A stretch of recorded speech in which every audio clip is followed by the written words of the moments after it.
ګرانو کتونکو چې اصلي په چوک کې موجود یم یو خوا مودي سرکار چې کوم پاکستان له دمکی ورکوي بل خوا پاکستان چې ورته کوم جواب ویلی دی چې سم شګینه سم به د کوپلي باندې په دغه چوک کې خبرې کوم سره یو ډېر سینیر قانوندان چې په کریمینل باندې کار کوي د هغوی سره به خبرې ترې کوو انډیا چې موږ ته او جنرال سیکرټري خو هم دی د بعد انډیا چې موږ ته دغه وایي چې سم شی نو موږ ته دا خبرې کوي بسم الله الرحمن الرحیم انډیا موږ ته وایي چې سم شی نو موږ سره شکر الحمدلله خو فل پلیج آرمي موجوده ده او موږ به هر قسم جواب د خپل ملک ته حفاظت لپاره ورکوو او کلم چې ضرورت شو ان شاء الله موږ په خپل موجود یو بینګ جنرال سیکرټري کلم چې د ملک د حفاظت خبر راځي نو آی ویل بی ان د فرنٹ وکیل صاحب دا ته چې پاکستان فوج یا حکومت ورته کوم خبرې کړې دي د په کوم نظر ګوري چې الوتکه کې هر څه بیا بندو ان شاء الله ضرور به بندي چې دا خبره چې ته زما مړی د لاسه چې اتوماتیکلی ستا مړی ته به سر کې لاسه چولې کېږي او هغه څیزونه بیا بندېږي چې کوم څیزونه مثال هغه ځای به د کس رانیسي چې په کوم ځای ورته نقصان رسي نو نقصان هم په دغه څیزونو رسي انټرنیشنل ټریټیز چې کوم دي هغه کوم ساین شوي دي د هغې مطابقت سره به ژوند تېرېږي که ادروایز یو ملک راپاسي او هغه بل ته وایي چې دا سره به زه دا وکړم دا وکړم دا وکړم اټ از امپاسبل نو مودي خو موږ نه دمکي راکړې ده او موږ خو اصل کې په پښتنو حسابېږو مطلب دا دی چې موږ خو غیرت لرو جرأت لرو ایمان لرو او په دې سره به موږ د دې جواب هم په ترتیب ورکوو په زورنه به ورکوو ته واورېده دا صرف د سکرینونو کار نه دی را دي چې دلته مخامخ د دمکۍ مخامخ پته لګي نه راو او دې غونډو مرغول خوړلي دي خپل غولې بیا په خپله پچه مچه خوړلي دي او که دونه تکړه ځوانان دي نو دې بارډر کلاس راځي شي او د دې د 2019 کابینه نن یاد نه دی بیا په مینتونو مولا واپس ورکړه دې ځل د خدای دوکه کې بیا دی راشي مودي ته دا جواب هم چې تا صرف دمکي راکړه او موږ هر وخت تا د جنگ ته تیار یو چې څه ټیم ته غواړې موږ تا ته تیار یو ان شاء الله عوام ولاړ دي فوج سره موږ په دنیا کې بهترین فوج دي موږ سره ټیمي پاور یو اس قسمه ان شاء الله چې استقی ګوته نه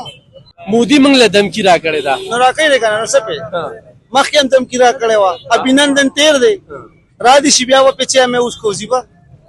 نه دي بیره په چیس کو کنه نورم نه زمم چې مودي ولا داسې لګه چې برته تخریل او کوم داسې ولا لګلیو او دی مخکې ستوره کړه په 65 کې دی ستوره کړه الحمدلله پاکستان قوم کر سنگر خپل ملک ته پاره یو ځای کیږي نه سیاست ته ګوري نه دغه ته ګوري ان شاء الله پاکستانو مخکې مو بیا به ان شاء الله تر قیامت پورې خپل فوج سره ولاړ دي ان شاء الله پاکستان زنده باد دمکی راکړې ده نو مونږه دا پیغام ورکوو چې مونږ خو د خپل خاورې او د قام دپاره جنګ کوو او مونږ ځوانان دا عهد کوو چې د قام د حق دپاره د قام د جنګ دپاره به مونږ په هر میدان ولاړو د خپل وطن د دې دپاره که هر یو ملک وي او زما خاورې زما وطن ته بد ګوري زما وطن باندې حمله کوي نو مونږ ځوانان په لومبني فرصت کې ولاړو ان شاء الله دی به زموږ غزاړه خبرې هېرې کړي دا پر دې صرف خالي د پر اشاره پکار ده او دې اشاره کړې ده اوس پکې چې لا باقي جواب ته ګوري چې دې جواب موږ څنګه ورکوو او زلم آرمي خو ډېره لري خبره ده د موږ پښتنو د پرې د پښتنو کافي دي مړه تر د خالي کې پکې د پښتنو دي دې صرف موږ ته پرې دي ان شاء الله تعالی لازم د ګس تاس کاده وره کچره دي انټو چت ان شاء الله موږ په فصل کې د پتر جواب ورکوو ان شاء الله خبردار چې انډیا اسم نشي کولای په ایمانان خلق دی دا وی دین ایمان نشته دی او مسلمان سره یو ملک مقابله نشي کولای او ان شاء الله کدا جنگ جوړ مال غنیمت پته وروړو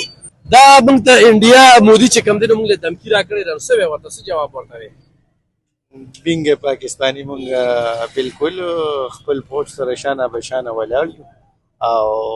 مړی انډیا ټول عمر داسې کړي دي بس صرف دغه دمکیانې دي پریکټیکلی پاکستان چې ورته کوم جواب ویلی دی په کوم نظر ګوري بالکل په ډېر ښه نظر ورته ګورو मैं ये बात वाज़ेह करना चाहता हूँ कि इंडिया इस गलतफहमी में ना रहे हम पठान एक है और हम मिलकर जब कोई ऐसी बात आई पाकिस्तान पर तो पठान का हर बच्चा फौजी होगा पाकिस्तान का हर बच्चा फौजी रहेगा اګرانو کتونکو په دغه چوک کې دغه پښتنو چې سیاست یو سیټ ته موږ بیا د ملک دپاره یو چې د عمل کې نو موږ به یو بل پاکستان حکومت چې ورته کوم جواب ویلی دی دغه جواب یې ستاینه کړې ده